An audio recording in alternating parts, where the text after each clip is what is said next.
Afternoon, guys. It's working, bringing you a quick update on Stellar. Hope you guys are having a wonderful afternoon. We're looking at Stellar to Bitcoin. This is the one-day chart on Bittrex, and Stellar is looking very interesting, guys. I did have a couple requests, but I was going to look at it anyway. I'm a very, very big fan of Stellar. Full disclosure, I do own Stellar. I've been holding it for since I don't know. So I think about it like 4 cents last year, and I've been holding it ever since. And it is I think it's a phenomenal project. I think it's going to do very, very well long term, and my bias is definitely bullish. So I just always want to let you guys know what my bias is ahead of time. I obviously I do not let that affect my analysis. At least I make sure I'm aware of my bias, so I can try to look at this as objectively as possible. But anyway, guys, just want to let you know that I am a holder of Stellar. So take this with a I don't want to say take it with a grain of salt, because I am just looking at this, trying to look at this as objectively as possible. But I am a long-term holder of Stellar and a very big believer in the project, especially fundamentally. I think they're phenomenal. Anyway, getting that out of the way, looking at the chart, guys, Stellar is looking very, very interesting. If we go back and look at the bigger picture here, this is on the daily. We can see that it's been operating within this larger wedge for all of 2018, and we can see that just recently it has broken out of that wedge. And not only is that a change to the trend that we've seen here, guys, but it came up and it actually didn't just break out of the wedge. It came up and it created, for the first time in 2018, a higher high. We've been going all the way back to December of last year, excuse me, to January of this year, I should say. We look right here at the high, and then of course price broke down, came back up. What did it create? A lower high. Broke down, came back up. What did it create? A lower high for the third time. Came back down, broke up. What did it create? A lower high. Obviously, that is why we've been in a wedge. A wedge is just a series of lower highs, higher lows. That's exactly what we've had. Now, this time, it created that lower high here. Then it broke back down, came back up. And what did it do? It broke that trend. Not only breaking out of the wedge, but it came up and it broke this prior high here by just a wick. Now, we did have that rejection here.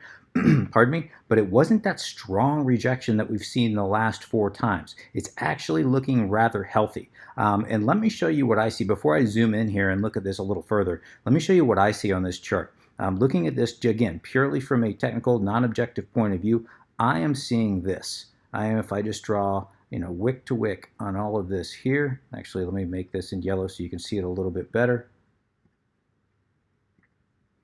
Okay, wick to wick on all of these things. What are we seeing here on each one of these? Wick to wick, or excuse me, not wick to wick, but top to bottom. What are we seeing on each one of these, guys? We're seeing a series, in my opinion. That wasn't on there. Let me get right on that wick. There we go. We're getting a series of falling wedges. I mean, that's what we've been seeing here for all of 2018, just a series of falling wedges. And if I zoom in here, what do I have? If I zoom in here real tight,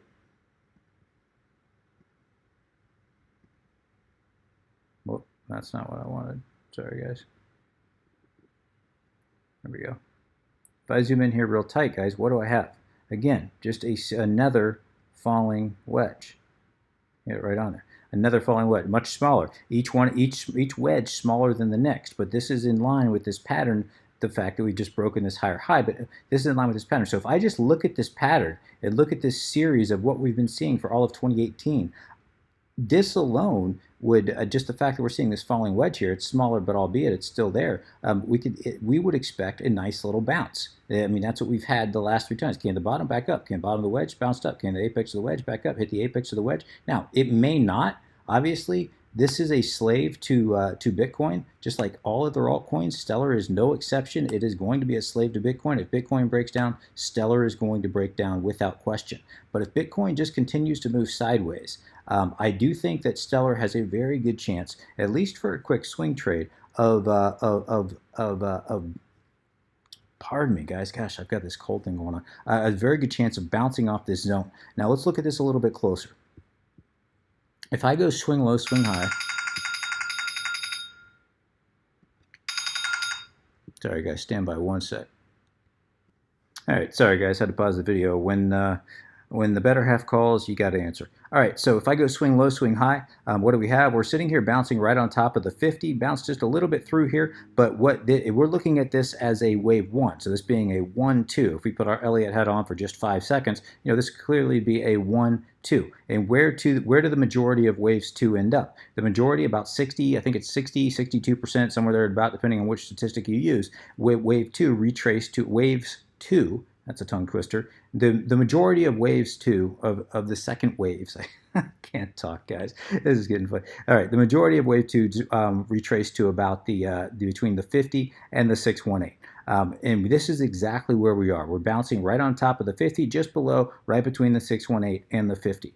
So that makes sense. This would be a logical area to expect a bounce. We also have this nice little area right here, this little order block here that's acting as a supply zone, or excuse me, as a demand zone. We're bouncing right off that. This is acting as a decent support. Obviously, it's bouncing right on top of it. So again, this is a nice area where you would expect, or this is a logical area you would expect price to bounce. What else do we have? We broke out of this wedge. This wedge has been acting as resistance for all of 2018. What do you expect on a resistance once it's broken through? You expect it to act as support. That's exactly what's happened. This wedge is now acting as support. Price has bounced off it quite a few times.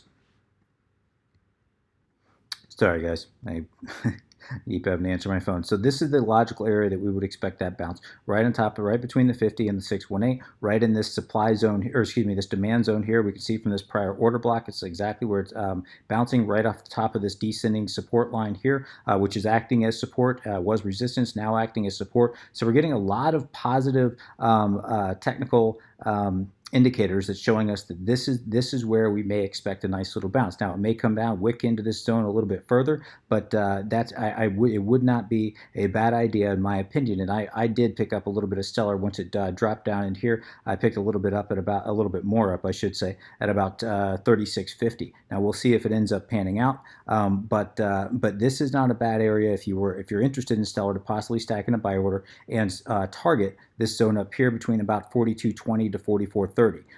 Now, it may or may not get up there. Again, this all depends on Bitcoin. If Bitcoin crashes, Stellar is going to crash right along with it. There's no question about it. But as long as Bitcoin, obviously if Bitcoin takes off, Stellar will take off. As long as Bitcoin, though, moves sideways, I think there's a good chance that Stellar might get a decent bounce off here. Now, let's see if we can find any more evidence to suggest that may happen. Zooming in here, we're on the daily. Looking at our indicators, we go from point to point. What do we have? Obviously, we created a higher low. If I look at the MACD, same point to point. Obviously, this was in a little uptrend here. Looking at the microstructure, this was an uptrend, created a higher low. If I look at the same point on the MACD histogram, what do we have? A lower low. Obviously, in an uptrend here, looking at the bottom of the indicator, looking at the bottom of the MACD, the bottom of this histogram, creating a lower low versus a higher low on price here. That is hidden bullish divergence. That suggests that we may be getting to the bottom. We may see a nice little bounce up here. What else do we have? Now, we're not seeing it on the RSI, so it does make me a little bit skeptical. Again, I would like to obviously see confirmation on the RSI. That's not there. But again, guys, it is suggesting just a little bit more evidence that we might get a little bounce here. And all this is probability, guys. Doesn't mean we're going to at all. I mean, all trading is probability. If you did take this trade, I would have a very tight stop loss that knowing Bitcoin where it is could fall or could end up tanking at any point in time, and it will take Stellar and all other altcoins with it if that does happen. But that being said, let's go ahead and look at see if we can find any other evidence here. If I go point to point, just zooming very closely in, this is on the hourly chart, very closely in on this little microstructure here, what can I see? Point to point clearly created a higher high, or excuse me, a higher low.